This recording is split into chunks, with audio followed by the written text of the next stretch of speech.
Elevators के अंदर कई टाइप के सेफ्टी मैकेनिज्म लगे रहते हैं। यदि एलिवेटर की रोप टूट गई या फिर एलिवेटर कहीं बीच में फंस गया तो घबराने की बिल्कुल भी जरूरत नहीं है। एलिवेटर की वर्किंग को इस एनिमेशन की हेल्प से समझने की कोशिश करते हैं।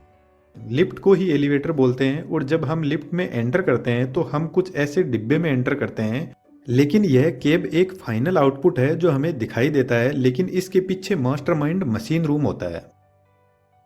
मशीन रूम बिल्डिंग का जो सबसे टॉप फ्लोर होता है वहां पर सेट रहता है और इस रूम में लिफ्ट का कंट्रोल सिस्टम लगा रहता है।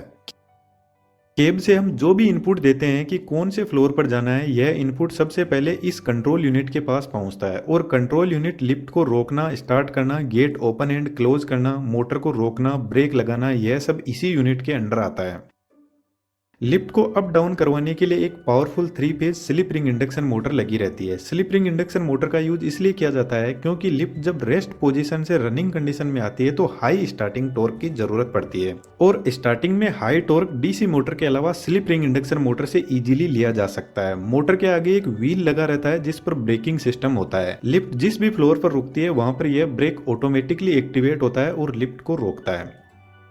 ब्रेकिंग सिस्टम में सोलेनोइड असेंबली होती है। जब सोलेनोइड सिस्टम में इलेक्ट्रिसिटी नहीं दी जाती है तो ब्रेक पैड कुछ इस तरीके से व्हील पर जबरदस्त फोर्स लगाते हैं और व्हील को पकड़ कर रखते हैं। क्योंकि ब्रेक पैड पर लगी स्प्रिंग का फोर्स आ रहा है और जब लिफ्ट को स्टार्ट करना होता है तो सोलेनोइड सिस्टम को सप्लाई दी जाती है, तो इसमें एक प्लंजर लगा रहता है कुछ इस टाइप का और इसके दोनों साइड में सोलेनोइड कोइल लगी रहती है। जैसे ही इन कोइल में सप्लाई मिलती है तो यह इलेक्ट्रोमैग्नेटिक फील्ड जनरेट करेगी और यह कोइल प्लंजर को नीचे की तरफ पुल करेगी, जिससे प्लंजर लीवर आर्म पर फोर्स लगाएगा और स्प्रिंग को कंप्रेस करेगा, जिसकी वजह से ब्रेक पैड व्हील से दूर हो जाएंगे और लिफ्ट चलने लग जाएगी।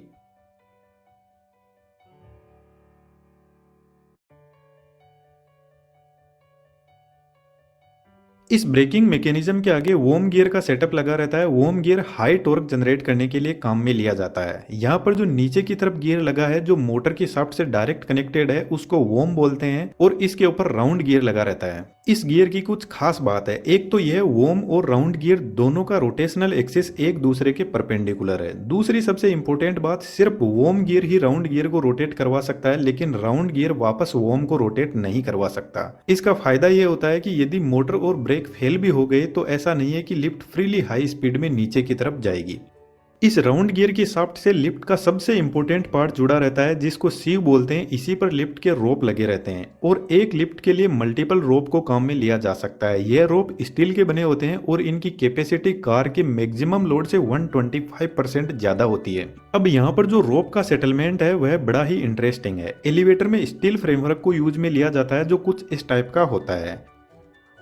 इस स्ट्रक्चर में यहाँ पर जितनी भी रोप है उनको परमानेंटली सेट कर दिया जाता है। उसके बाद में यहाँ से रोप जाती है काउंटर वेट के पास में। काउंटर वेट के ऊपर एक पुली लगी रहती है जो फ्रीली रोटेट करती है। इसको किसी भी मोटर से डायरेक्ट पावर नहीं मिलती है। अब इस काउंटर वेट का क्या फंक्शन है इसको थोड़ा सा आगे समझते हैं। काउंटर वेट से आगे रोप जाती है वापस ऊपर की तरफ सीव के पास में और इस पुली को आपको पता है मोटर से पावर मिलती है और यहाँ से रोप वापस नीचे की तरफ केब के पास में जाती है और केब के ऊपर भी दो पुली लगी रहती है जो फ्रीली रोटेट करती है और केब से होते हुए रोप को वापस ऊपर की तरफ जो लिफ्ट का स्ट्रक्चर है उससे टाइट कर दिया जाता है।